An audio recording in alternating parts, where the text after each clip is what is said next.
Hello, Gemini! Welcome again dito sa iyong reading. Bago ka man dito or matagal na, thank you so much for dropping by para manood. Thank you rin sa patuloy na pagsuporta, pagsubaybay. Check natin itong mga messages, energies, dapat mong malaman. By the way, lahat po ng reading ko dito ay timeless kahit late month po ito makarating sa inyo. Anumang year, month yan. So, unang card mo is Money Path.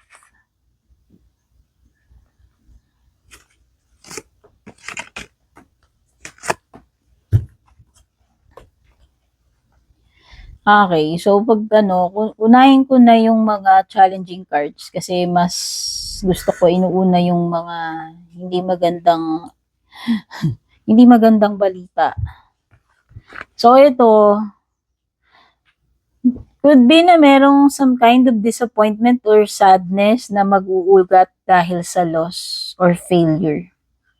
This is not always about funerals, no? Hindi 'yon porque nakita ninyo ganito, no. So para sa akin this is like pagiging malungkot about something na hindi nag-work, no? Something na nag-fail ka diyan sa bagay na 'yan.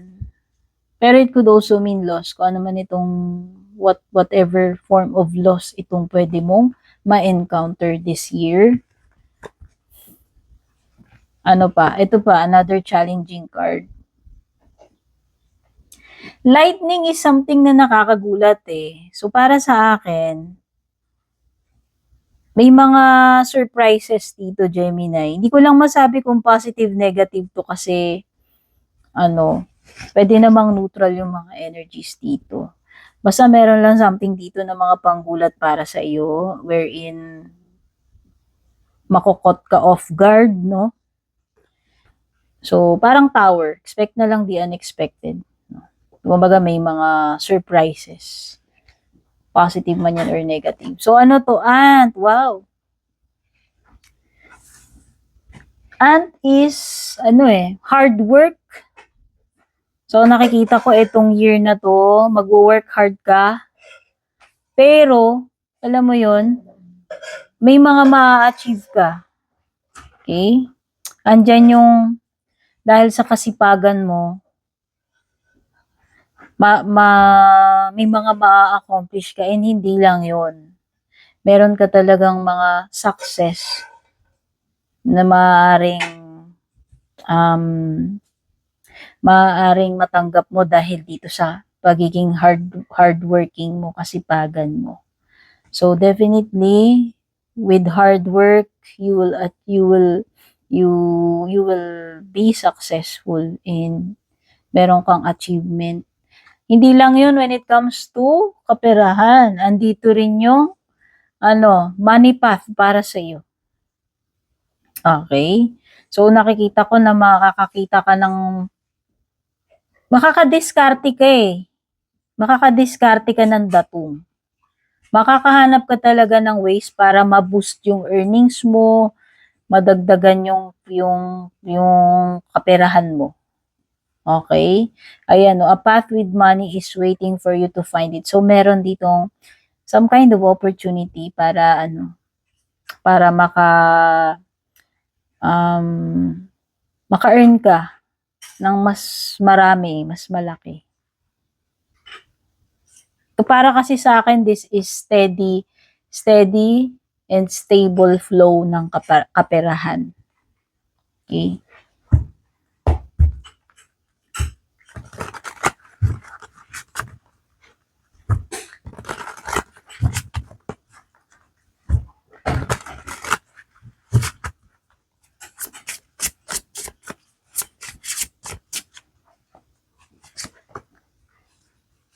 Oh, hustle.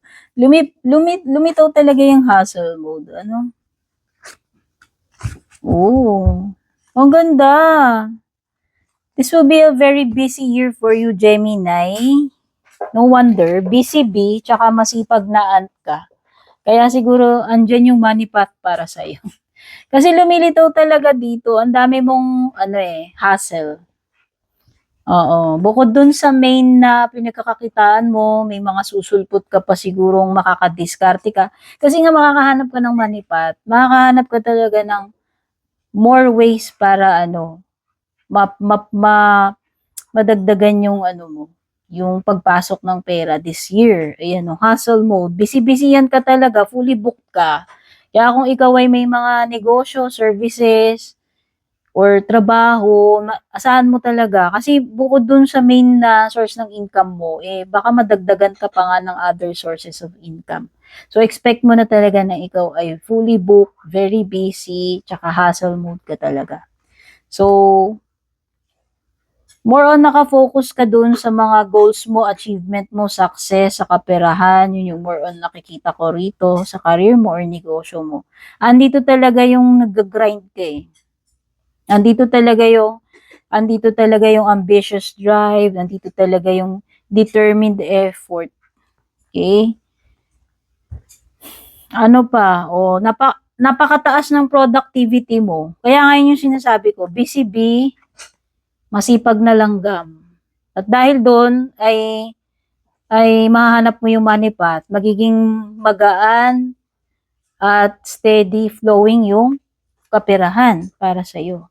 So, very busy ka, no?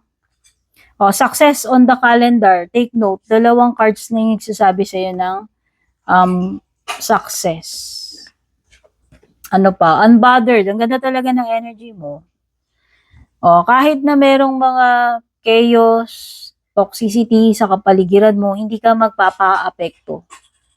Oo. Kasi nga, ang focus mo lang talaga is, ano eh, sa abundance, sa financial, sa goals mo, achievement, success. Okay? So, napaka-professional ng dating mo. Wala kang time para sa mga low vibe, negative energy, whatever. Nandun lahat sa productivity. Okay? I-detach mo yung sarili mo sa any drama or toxic na ano, mga tao or situations. Ano pa? Trust the signs. Paying attention to guidance, universe speaking clearly, following intuition message received. Okay. So, feeling ko lang, meron kang marireceive na specific na sign, Gemini. Hindi ko masabi kung kailan yan. Basta mag-i-stretch yan sa itong year na ito. Oo. At kung ito specific sa'yo, kung talagang meron kang something na ipinagdarasal, nangihingi ka ng sign, ito na yun.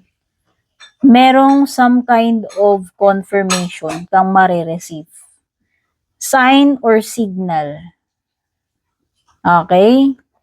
So, yan. Para yan dun sa mga nanghihingi ng sign or signal. May answer or confirmation sa inyo. Check natin yung ibang messages sa tarot cards.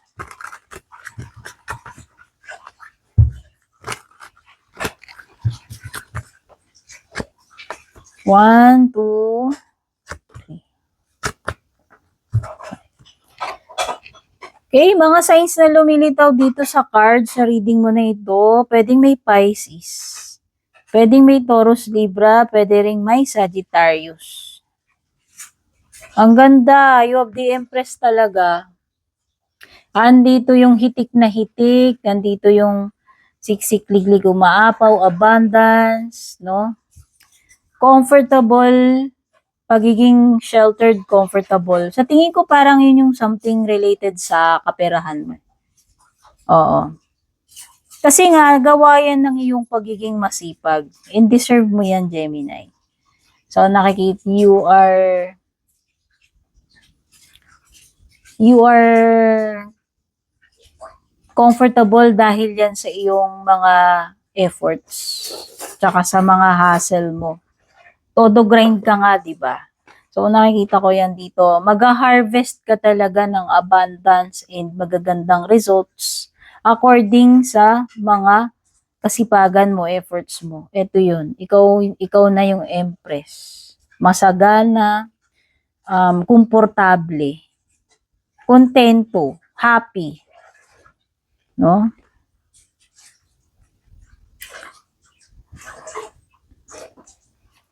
Ano pa, kasi Taurus Libra yan eh. Yung mga Taurus Libra, gusto nila yung luxurious, yung comfortable, no? Sheltered, ganun. Ganun yung energy mo.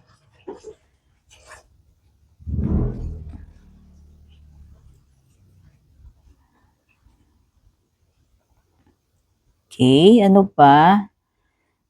Okay, so pagdating sa mga pag-abroad dito yung iba, kung specific yan na gusto niyo mag-abroad, baka this is hindi pa tama yung timing para sa inyo na makipagsapalaran kayo sa ibang lugar or mag-abroad. Okay?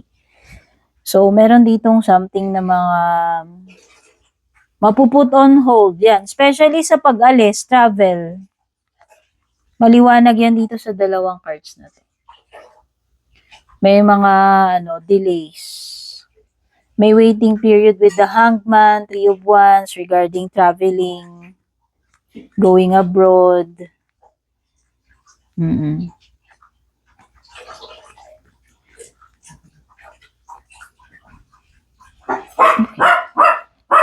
Actually, Gemini, may mga makiklear ka na problema dito with the Nine of Swords. Good news again with the Nine of Swords reversed. So, nakikita ko dito parang may mga makakapahinga ka na rin sa wakas sa mga problema mo, stress mo. May mga makiklear na problema dito, isipin. Tsaka yung iba sa inyo na meron kayong mga sleepless nights, makakabawi rin kayo actually. Kung meron ditong mga pagpupuyat, kulang sa oras para makapagpahinga. After kasi netong mga grind mo na to, magiging sitting pretty ka na lang talaga eh. So, tatapusin mo muna yan hanggang ma-achieve mo yan.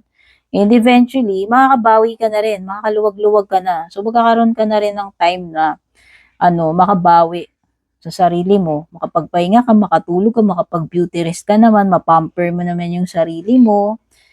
Okay? Yes, ang nakikita ko dito, pagdating sa love life, nakakakita ako rito ng partnership.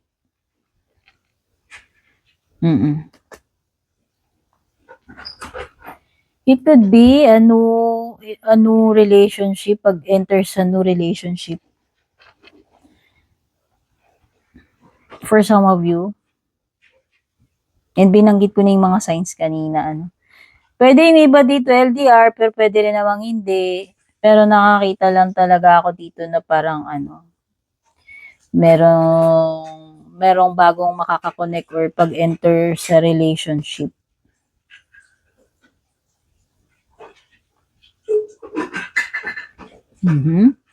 So, nakikita ko rin dito parang may pagbabago ng isip, Gemini. Hindi ko alam kung tungkol saan ito. Yung Hangman. Parang meron something dito na mababago yung pananaw mo eh. Or magkakaroon ka ng realization about something.